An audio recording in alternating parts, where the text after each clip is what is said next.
Boa noite a todos, sejam todos bem-vindos.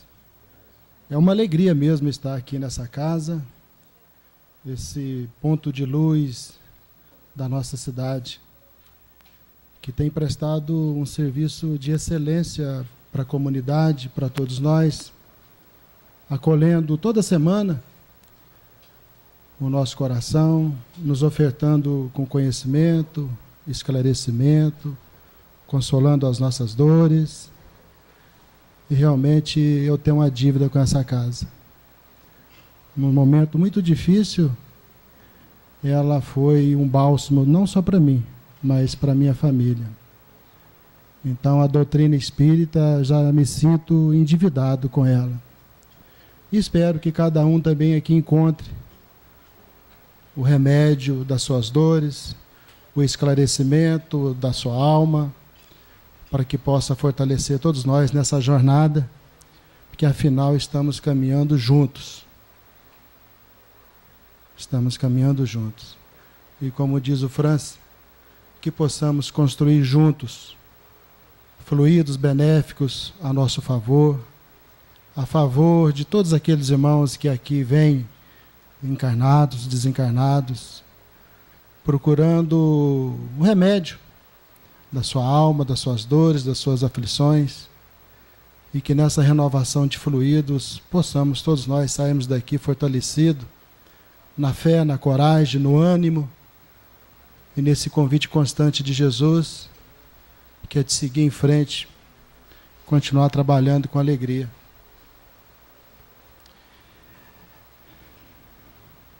Então, que nessa noite a gente possa despertar um pouquinho mais dessas potencialidades que adormecem no nosso ser, que estão adormecidas, estão predispostas.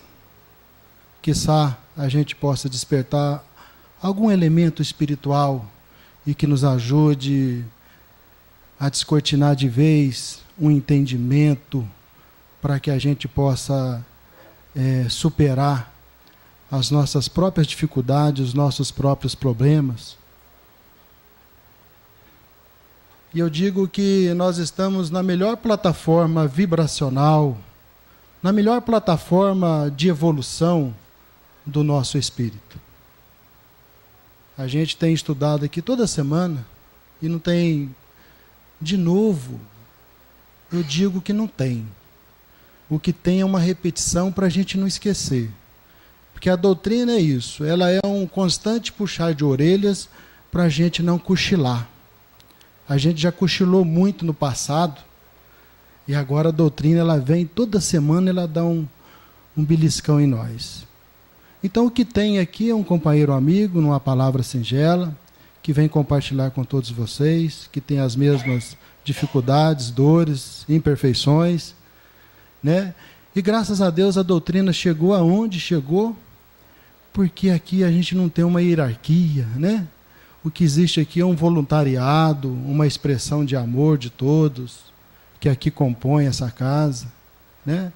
Então que a gente possa nessa noite sair daqui com essa energia que restaura as nossas energias, que cura as nossas enfermidades, que ajuda-nos a entender o problema que todos nós estamos enfrentando. Dizia que nós estamos na melhor evolução, melhor encarnação. Estamos na plataforma melhor da nossa evolução. Se a gente for analisar o nosso passado, nós já temos quilômetros rodados.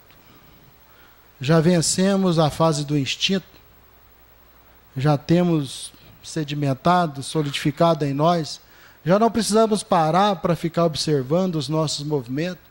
Isso já está sedimentado, construído, isso levou muito tempo. Então, é motivo de muita alegria e respeito por cada um de nós. Todos nós já temos chão batido, já viemos de longas datas, já rodamos esse continente, já rodamos esse planeta. Estamos nessa encarnação no Brasil. Oportunidade bendita, alma humana brasileira, solidária, que está cansada. E a doutrina vem ganhando esse corpo religioso, porque ela vem oferecer para uma alma que agora está querendo descortinar de vez um entendimento sublime. Eu participo da evangelização, num grupo de evangelizadores, e a gente sempre tem um recurso da história, da historinha, né? Então eu gostaria de iniciar com uma pequena história, porque a história ajuda a gente a viajar na imaginação, e ela sempre tem um fundo moral. Conta-se que numa floresta, desculpe se já ouviram, mas a gente precisa da repetição, né? Conta-se que numa floresta havia uma bicharada. E nessa floresta havia muita desorganização. E a bicharada, então, reuniu, falou, gente, a gente precisa colocar um líder nessa floresta. E aí concordaram. E quem? Quem vai ser o nosso líder? É a primeira pergunta. E aí foi conversando um com o outro e decidiram que teria que ser o mais forte. Quem é o mais forte? É o leão. Pois bem, então vamos convidar o leão para ser o nosso líder. Mas havia 3 leões nessa floresta. Como então chamar um, né? Não seria justo deixar 2. Vamos dar um desafio para os leões? Vamos. Qual desafio? Vamos pedir para ele escalar essa montanha, afinal nunca ninguém conseguiu escalar essa montanha. Aquele que conseguir vai ser o nosso líder. E assim foi dado o desafio. Os leões aceitaram. E o primeiro leão, então, começou a subir. A subir, a subir, a subir. Cansou. Olhou para baixo, desanimou, voltou. Veio então o segundo leão. Começou a subir, subir, subir. Cansou. Olhou para baixo, desistiu, voltou.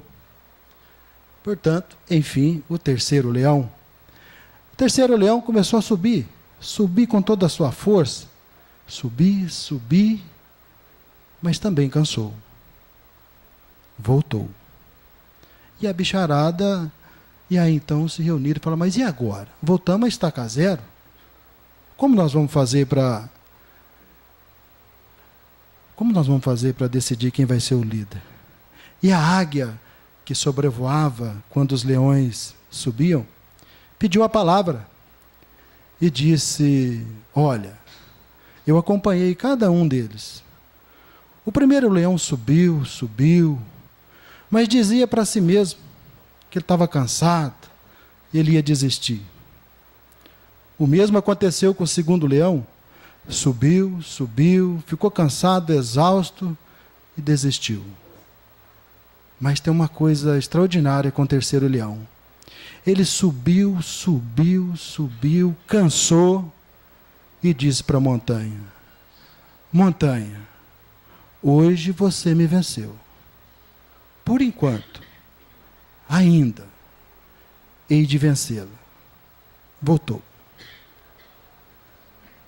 O fundo moral dessa história é para a gente trazer para dentro de nós os nossos problemas que enfrentamos. Muito provavelmente não estamos dando conta de alguns problemas que temos enfrentado. Muito provavelmente os nossos problemas estão gritando, fazendo muito barulho, muito ruído. Mas a história nos convida, a doutrina nos convida para a gente não desistir, para a gente não desanimar. Por enquanto não estamos dando conta, talvez. Por enquanto ainda não estamos tendo aquela força necessária para superar os nossos problemas. Ainda. E se é uma coisa que a gente tem de presente mais valioso, chama-se o tempo. Deus nos dá esse presente todos os dias. Deus, como dizia Jesus, é nosso Pai. Já nos ensinava através da sua oração. Pai nosso. Pai de todos nós. Já temos o entendimento que esse Pai, esse Deus, não é um Deus exclusivo, um Deus de uma região, um Deus de um povo, mas Pai nosso. Daí concluímos que esse Pai tem a matriz dentro de cada um de nós. Tem a sua essência, tem o seu DNA dentro de cada um de nós. E essa essência, como está no Livro dos Espíritos, ele rege na nossa consciência essa essência. Nós, é como se fosse, vamos fazer uma metáfora aqui, aquele arquivo zipado. Tem todos os recursos dentro de nós. Só falta a experiência para extrair. Já extraímos alguns, muitos. Mas é preciso de mais tempo para extrair mais arquivos. Isso se chama experiência. Então, talvez nós não estamos dando conta dos nossos problemas atuais. Mas nós vamos conseguir. E a hora que nós conseguimos, prepare, porque vai vir outro problema. Porque afinal o problema, ele é o nosso amigo. Ele é a lição. Ele é o professor que vem nos dar a lição todos os dias. E nós, como aluno, agora no Espiritismo, já sabemos que temos que fazer o dever de casa. Nós já sabemos a lei de causa e efeito. Nós já não temos mais desculpa. Nós já descobrimos na doutrina espírita que os nossos problemas não vão resolver com estalar de dedos. Aliás, o problema da doutrina espírita é esse. A gente descobriu o problema. A gente descobriu o problema. Mas ela tem uma coisa muito bonita também. A gente descobriu a solução. Nós somos o problema, mas também somos a solução. Isso é muito bonito entender. Duro na prática, mas isso nos dá para nós uma força maior para a gente poder acalmar um pouquinho. Aliás, Jesus fala, não turbe o seu coração, acalma, creia em Deus. Então o convite para nós é para acalmar, porque a sensação que nos dá que quando olhamos para o alto, para o universo, há uma beleza extraordinária, um sincronismo, tudo em movimento, o sol fazendo seu trabalho, a lua, as estrelas.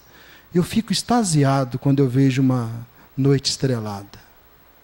Mas a sensação que dá é que quando a gente olha para esse mundo rasteiro, é uma desordem, uma bagunça. Essa é uma sensação que nos passa. Mas não é. A doutrina espírita tem nos orientado, esclarecido, que não está uma desordem.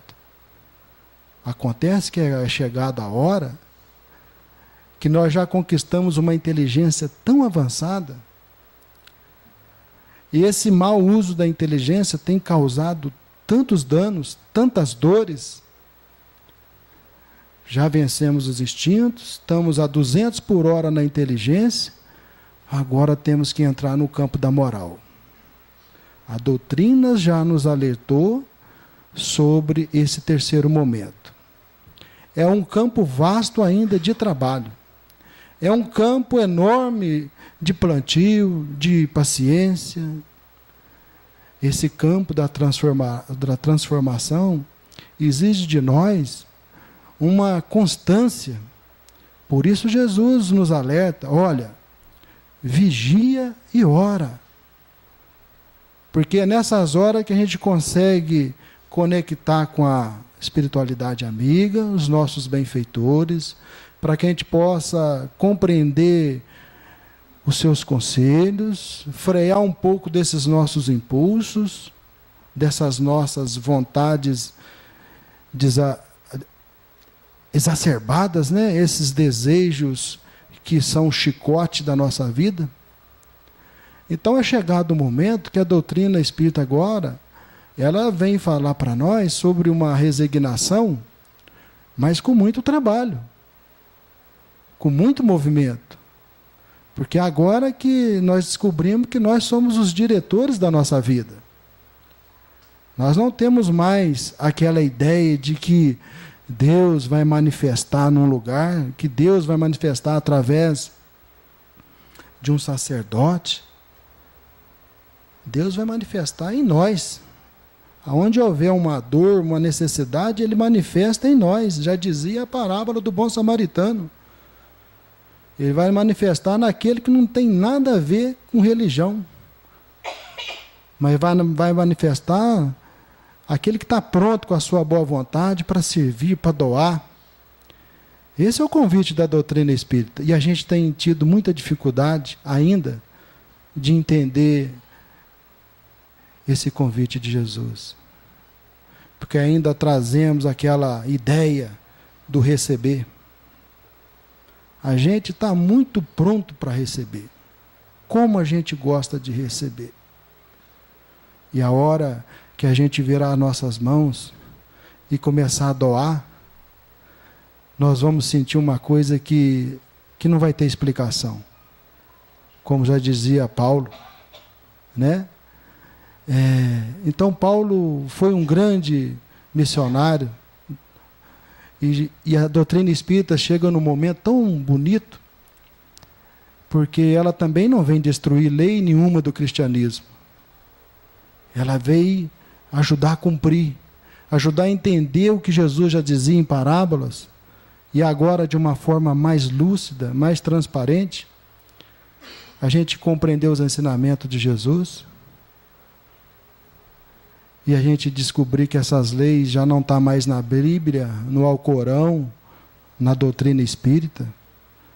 Essas leis de Deus estão dentro de cada um de nós, está na nossa consciência. Uma lei imutável, essa mesma lei que rege o universo, os planetas, não muda-se uma vírgula dessa lei. O que muda é o nosso amadurecimento para compreender essas leis. As leis humanas mudam constantemente. Elas se esforçam para melhorar. Mas o homem ainda vai ter que trabalhar muito ainda para estabelecer uma lei de igualdade, uma lei de sociedade mais justa. Estudamos na doutrina espírita a lei do livre-arbítrio. Como somos, que patrimônio nós temos na nossa mão. Se não fosse esse livre-arbítrio, provavelmente estaríamos engessados num tempo aí qualquer. Mas o livre-arbítrio é aquele fogo que constantemente temos que fazer escolhas. Todos os dias, todas as horas temos que fazer escolha. Levanto, não levanto, paga a conta, não paga a conta, trabalho ou não trabalho, vou no centro ou não vou no centro. Né? Sempre tem que estar fazendo escolhas. Mas compreender essas leis, observar essas leis que regem em nós, vai nos ajudar a evitar muitos equívocos daqui para frente. Quando a gente começar a aplicar esses ensinamentos verdadeiros que a doutrina tem nos auxiliado. Estamos trabalhando, estamos nos esforçando para melhorar. Já sabemos agora que está em nossas mãos. Jesus já dizia, faz a tua parte que o céu te ajuda. O problema é que às vezes nós não queremos fazer a nossa parte. E aí não dá liga. Queremos fazer uma prova, queremos fazer uma boa prova no Enem, mas não fazemos na nossa parte do estudo. Queremos receber uma cura, mas não predispomos a uma cura. Ainda grita dentro de nós um orgulho, um rancor, uma raiva, um ódio. E não há irrigação no nosso coração para ser ajudado. Mas a doutrina vem esclarecer para todos nós que o trabalho é lento mesmo, mas ele tem que ser constante. Nesse ambiente, nós estamos envolvidos num clima de vibração favorável, uma comunhão de pensamento, de propósito. Torna-se até mais gostoso, né? Realmente é. Porque aqui é uma casa que respeita todos, todas as religiões, né? Ajuda cada um de nós diante das nossas necessidades, esclarecendo, consolando. Quantos trabalhos aqui já foi realizado? Quantos irmãos chegaram aqui a ponto de cometer um suicídio? né? Então a doutrina espírita hoje já vem nos ajudar a entender a importância da valorização da vida. Sabemos que já não é questão de economia, é questão de desenvolvimento intelectual. Se fosse assim, a Suíça não tinha o maior índice de suicídio. A questão nossa é moral mesmo. Jesus, espírito mais puro que esse planeta já recebeu, veio trazer a boa nova. E na questão 625, a gente tem a resposta mais curta. Que ele é o guia, ele é o modelo. O guia e modelo, o espírito mais puro que esse planeta já recebeu. Então Jesus está no leme. Não tem nada em desordem, Jesus está no leme. Ele só respeita o nosso livre-arbítrio. Mas ele está no leme. Deus está no comando da nossa vida. E com Jesus, ele vem num momento tão oportuno, porque ele muda o foco. Ele passa a ajudar a humanidade a ter uma educação no olhar, uma educação na alma, uma fé. E com a doutrina espírita, com Kardec, a gente vai ver como que isso clareou mais ainda para todos nós. No Evangelho segundo o Espiritismo, ele trabalha os 6 primeiros capítulos de uma forma tão metodológica para ajudar cada um de nós a entender esse processo, até para a gente poder entender outros livros. Né? O primeiro capítulo, no Evangelho segundo o Espiritismo, ele fala que não vem destruir essa lei. Realmente, isso é importante a gente compreender. Porque a lei de Deus, ela é da vida, ela é do tempo, de todos os tempos. Ele veio ajudar a nós entendermos um pouquinho mais dessa lei. A observar melhor essa lei que rege em torno de nós. Esse é o capítulo número 1 do Evangelho segundo o Espiritismo. No capítulo 2, ele fala para nós que o meu reino não é deste mundo. Mostrando para nós uma confiança na vida futura. Daí a gente entender essa loucura que esse mundo vive. Um vazio existencial. Uma sociedade que vira e mexe tem suas crises de identidade. Por falta de confiança nessa vida futura. Então, o meu reino não é deste mundo. Realmente, o reino de Jesus é do amor. O nosso planeta ainda reina a maldade. Ainda reina esses sentimentos negativos. A hora que se transformar num reino de paz, de harmonia, é o reino de Jesus. No 3º capítulo, ele fala para nós que há muitas moradas na casa do Pai. Ninguém está desamparado. O nosso planeta tem lugar para todo mundo. O nosso planeta é terapêutico. Nosso planeta oferece os recursos que nós precisamos. Ele cura. É aqui que nós temos que nos resolver. E há muitas moradas.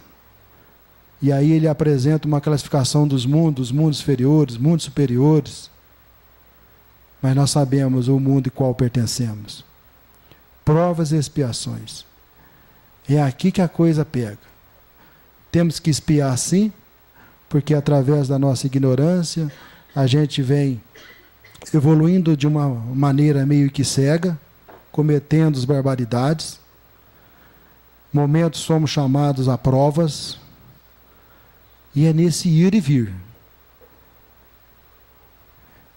A questão é a gente descobrir, sair fora desse círculo vicioso, cometer esses mesmos equívocos Encarna, desencarna e não sai do lugar. É muito lento. E a doutrina espírita agora, ela dá um choque 220 em nós. Para. Talvez nós já erramos muito no passado e é hora agora de dar outro rumo. Ajustar as nossas arestas, desatar um pouquinho dos nossos nós, desatar as nossas algemas, para a gente ter um novo ciclo de provações. Fala no 4º capítulo que ninguém pode nascer de novo. Ninguém pode ver o reino de Deus se não nascer de novo.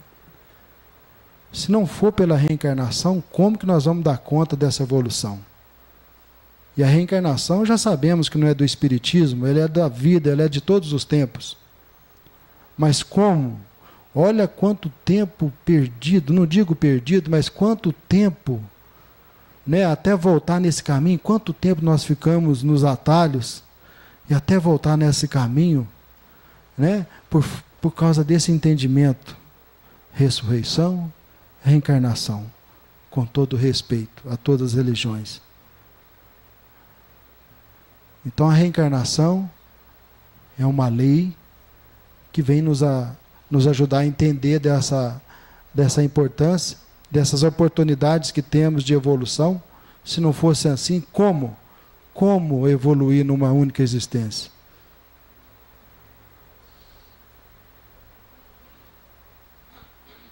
O Espiritismo matou o salvacionista. Apresenta para nós a lei da evolução.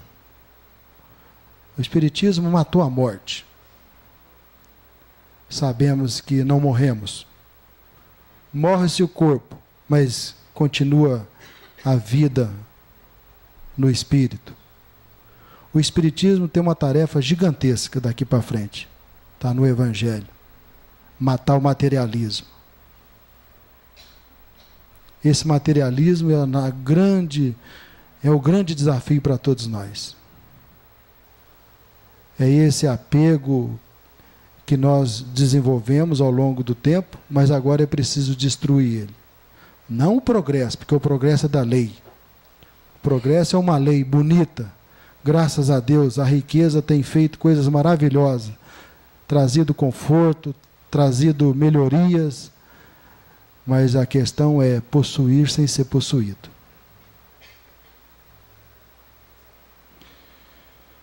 E depois, no 5º capítulo, ele já vem com a bem-aventurança. É engraçado que ele vem com essa bem-aventurança para depois lançar o 6º capítulo do Cristo Consolador. Essa bem-aventurança vem falar de bem-aventurados aflitos. E eu penso que somos todos nós. Bem-aventurados todos nós que já estamos cansados de rodar por aí. Dá sensação que o Espiritismo está na última fila. Nós já rodamos todos os cantos, e eu acho que se nós sair daqui é para o psiquiatra. Então é aqui que nós vamos ter que nos resolver. Então o Espiritismo chega em boa hora. Bem-aventurados todos nós que estamos cansados, e agora a gente quer começar a acertar. A gente quer começar a entender, fazer melhores escolhas. Ainda escolhemos muito mal e vamos continuar escolhendo muito mal. Mas aos pouquinhos nós vamos abrindo o nosso olhar, vamos percebendo melhor a nossa volta, e a gente vai descobrir o que realmente faz sentido para a minha vida. E no capítulo 6, ele apresenta o Cristo Consolador. É a doutrina.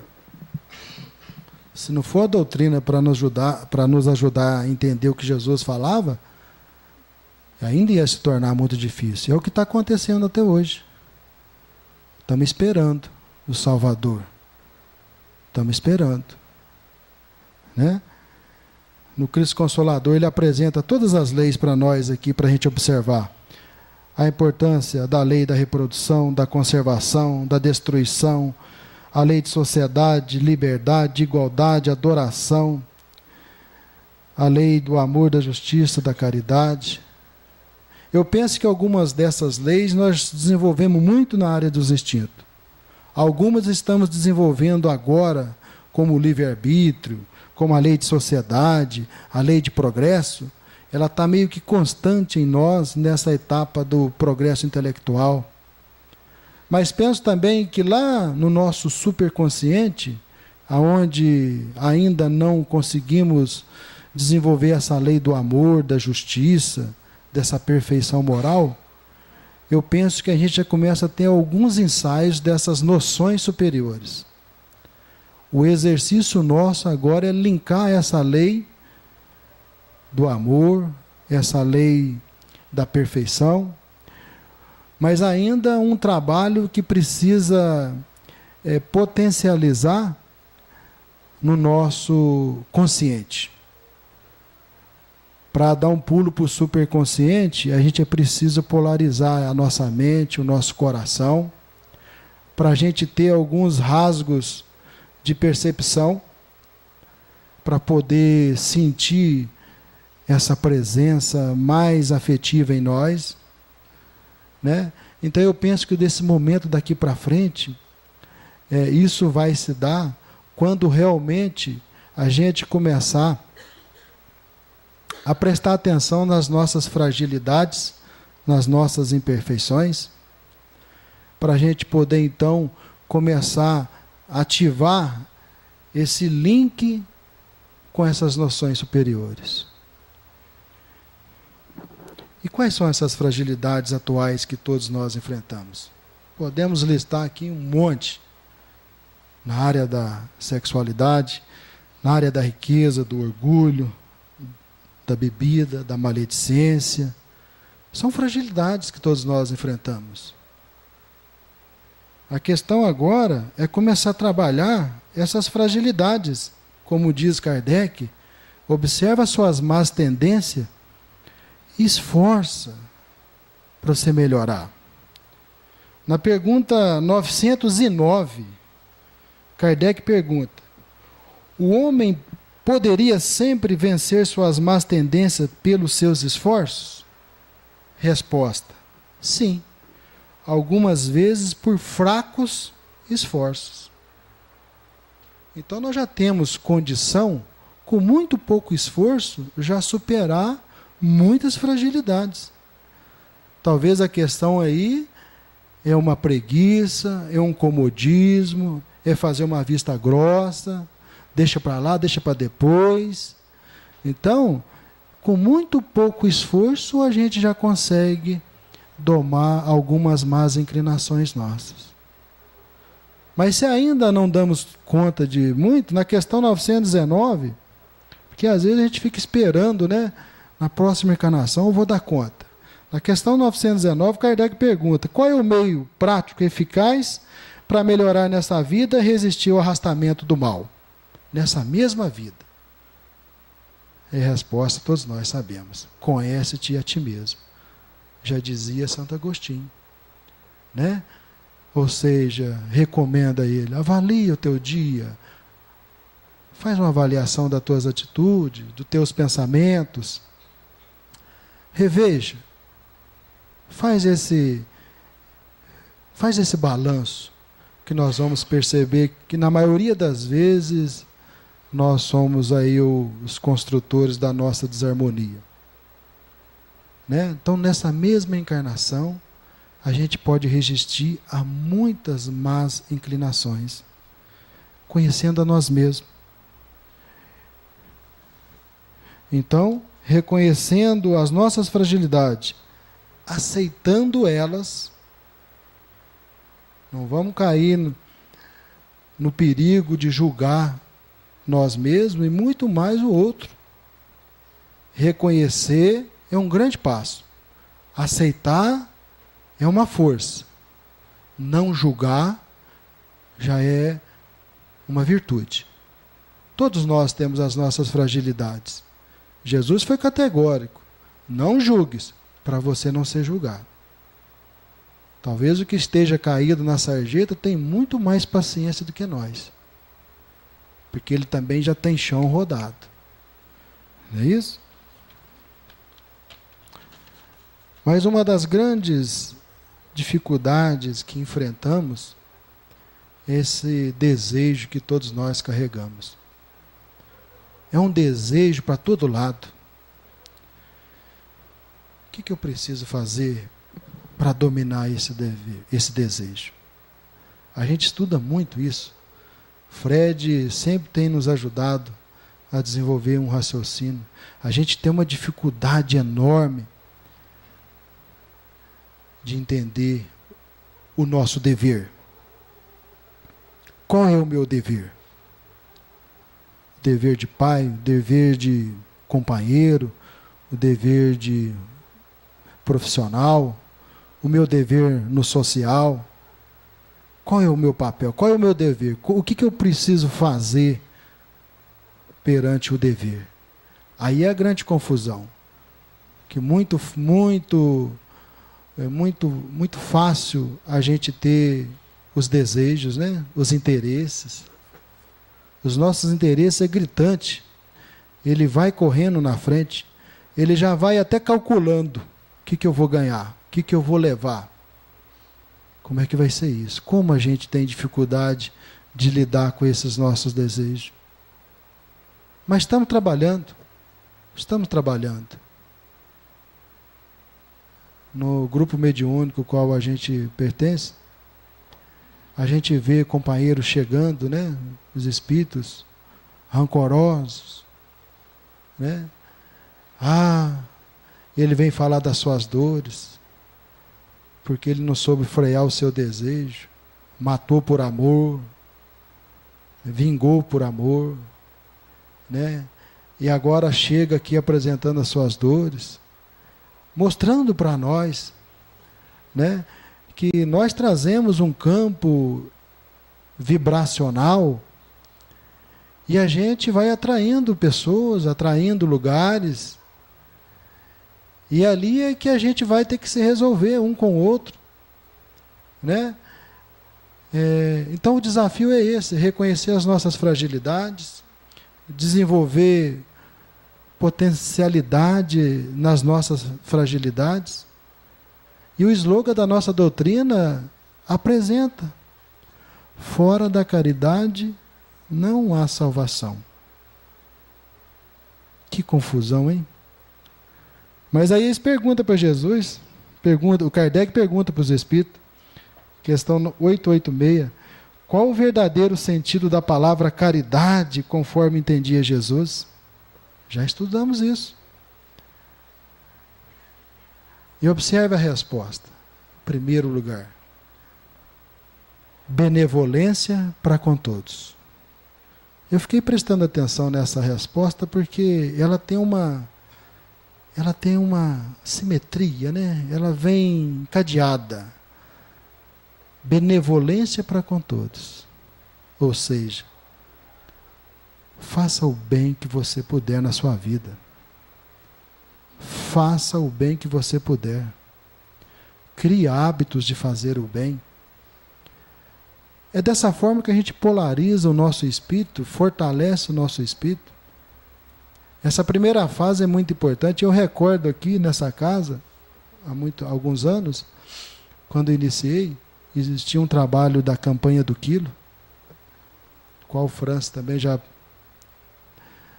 trabalhou conosco. Eu lembro como aquele trabalho foi difícil para mim no começo. Tinha uma vergonha de bater na porta dos outros para pedir alimento. Já ficava pensando, como é que eu vou ser atendido? Como é que eles vão me tratar?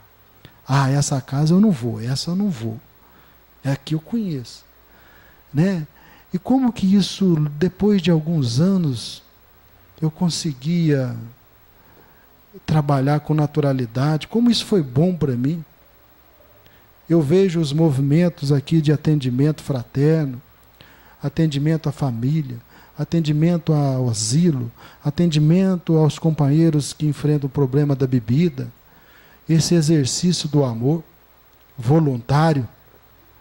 Como é bom como isso faz bem, como isso polariza o nosso espírito. Então, de repente, essa resposta ela é muito inteligente. Faça o bem que você puder. Exercite o bem. Realize o bem. Doa. Porque vem a segunda parte. A segunda parte é a indulgência para com as imperfeições alheias. Como é difícil a gente ser indulgente com o outro que pisa na bola conosco, né?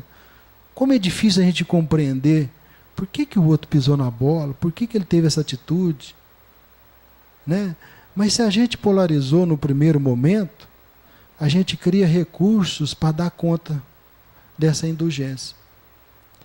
Então, ser indulgente é quando realmente nós temos elementos espirituais dentro de nós e a gente passa a ter compaixão pelo outro. Não concorda com a atitude dele, mas vai compreender, vai ombrar com ele, vai tentar auxiliar com ele, e se não puder ajudar, não vai atrapalhar. Ser indulgente é não dificultar mais ainda a situação do outro. Como a gente tem dificuldade de entender isso? Mas, realizando essas duas fases, talvez a gente está pronto para a terceira. Perdão das ofensas. Esse perdão, eu digo que a gente não dá conta dependendo da situação. Mas se a gente tiver esses elementos desenvolvidos dentro de nós, como dizia Jesus, você dá conta sim. Perdoa não uma vez só, mas 70 vezes 7. Então, conforme entendia Jesus, benevolência para com todos, indulgência para com as imperfeições alheias e perdão das ofensas. E a vida tem a sua dinâmica também. Eu vejo, né, nos lares, nos nossos lares, como chega esses companheiros para a gente exercitar o perdão, né? Como chega esses espíritos que a gente pega no colo, né? Faz até gracinha para ele, né?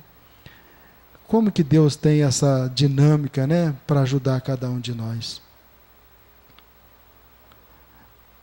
Conta-se uma história, a Ilha dos Sentimentos.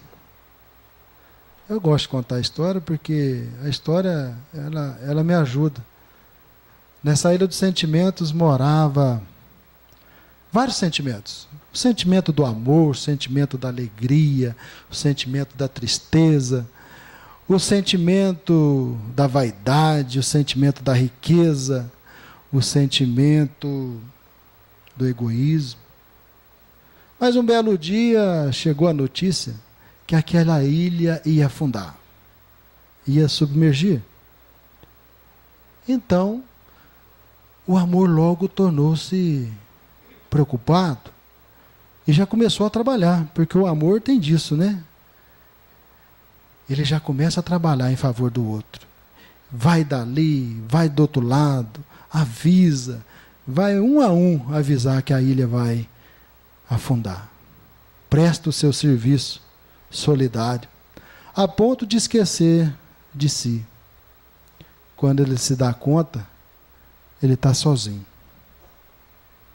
De repente, ele vê o barquinho da tristeza passar e ele pede ajuda. Tristeza, tristeza, me ajude, leve com você. E a tristeza diz a ele: não, amor, aqui não tem lugar para você. Deixa eu sozinho, deixa eu ficar quietinho no meu canto com a minha tristeza. Tristeza é uma patologia que, se a gente não tomar cuidado, a gente entra numa profunda depressão. Tristeza faz parte da nossa vida. Mas a tristeza não tinha lugar para o amor. E é assim que às vezes acontece na nossa vida, né? Às vezes as pessoas se aproximam, querem nos ajudar, mas a gente está tão triste, tão para baixo, que nada está bom, nada serve, ninguém serve. Deixa eu sozinho no meu canto. Mas apareceu o barquinho da riqueza. E o amor pede também ajuda para o barco da riqueza. Riqueza, me ajuda, me salva, me leve com você. Mas a riqueza estava abarrotada de ouro, de prata. Não tinha lugar para o amor. Não tem lugar para você, amor. Você não vê que está lotado? E assim ela se foi. O grande risco da provação da riqueza é a gente chegar no final da existência e perceber que nós não vamos levar nenhum tostão. Um espírito chegou à mesa certa feita e ele dizia mais ou menos assim: ah, bem que me avisaram que eu não ia trazer um tostão para o lado de cá. Mas eu ainda me sinto tão apegado nas minhas coisas, nas minhas terras, na minha fazenda. Eu não consigo desligar. Ainda tinha uma dificuldade enorme de desligar das coisas materiais. Como essa riqueza, ao invés de ajudar, porque ela é um meio para todos nós, como ela às vezes possui tudo. O sujeito possui a riqueza, mas às vezes ele permite ser possuído por ela. Mas o barco da riqueza também foi. Veio o barco da vaidade. E o amor, vaidade, me ajuda, me leve com você. A vaidade, não, amor, você está molhado, você está sujo. Como é que você vai vir no meu barco? E se foi. Né? Vaidade tem seus riscos. Os palestrantes que tomem cuidado com a vaidade, né? O culto ao corpo, né? As pessoas se olham às vezes no espelho, não tá satisfeita com nada. A gente não pode falar muito isso, não, só a gente apanha de mulher, né? Mas é um perigo, né? As pessoas fazem barbaridade no seu corpo por causa da vaidade. Cuidar do corpo é dever nosso. Mas tinha o barco da alegria. Ah, a alegria vai levar o amor. Alegria, me leve com você, me salve, me ajude. Mas a alegria estava tão alegre, que ela não percebeu o amor. Foi embora. Tinha até uma caixinha de som no barquinho dela. É essa alegria do carnaval, alegria do feriado. Essa euforia, né? Vamos dizer assim. Porque a verdadeira alegria, ela permanece. A confusão que a gente faz na nossa vida, né? E eu vejo nos calendários. As pessoas recebem o calendário e já vai assinalando os feriados. Opa! Né? Passa o carnaval, instala-se o mau humor. De novo, segunda-feira. E assim, o barco da alegria se foi. Veio o barco do egoísmo. Também não tinha lugar para o amor, que ele só pensava em si. Mas, quando já estava por afundar, o amor serenou, juntou as mãos, cansado, exausto. Eis que um barquinho pequeno aparece. Um velhinho estende a mão, pega o amor no colo, meio que já sonolento, e leva. E o amor, percebendo aquela mão amiga, não se dá conta, se entrega àquele sono. Quando ele acorda, já em terra firme, ele já acorda procurando por aquele velhinho, por aquela mão amiga, mas não encontra. Não encontra, procura dali, procura de lá. Avista a montanha, sobe a montanha, porque no alto da montanha mora a sabedoria. E ele pergunta: sabedoria, qual o nome do velhinho que me ajudou? Onde ele foi? E a sabedoria lhe fala: você não sabe? Quem te ajudou foi o tempo. Esse é o presente de Deus. É o tempo. O tempo cura, o tempo salva. O tempo dá tempo para o nosso tempo. O tempo entende o amor. Então, meus amigos, nessa singelo conversa dessa noite, que nós levamos para todos nós, para nossas casas, esse sentimento do dever, que continuemos trabalhando no bem, no tempo que nós temos. Não tem outro recurso. Continuemos trabalhando. Continuemos nos esforçando para a nossa melhoria. E vai requerer de nós muita humildade. Muita humildade.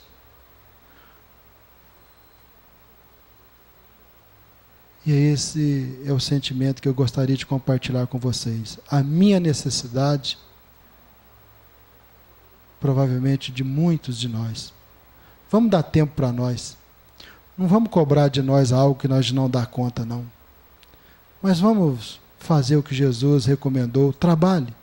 Pega no arado. Segue adiante. Não olhe para trás. Tudo passa, dizia Chico Xavier. Os nossos problemas vão passar. Mas trabalhemos num tempo. Vamos dar tempo, sim. Mas sem trabalho não vai acontecer nada. Obrigado a todos. Muita paz. Uma ótima semana para todos nós. Que assim seja.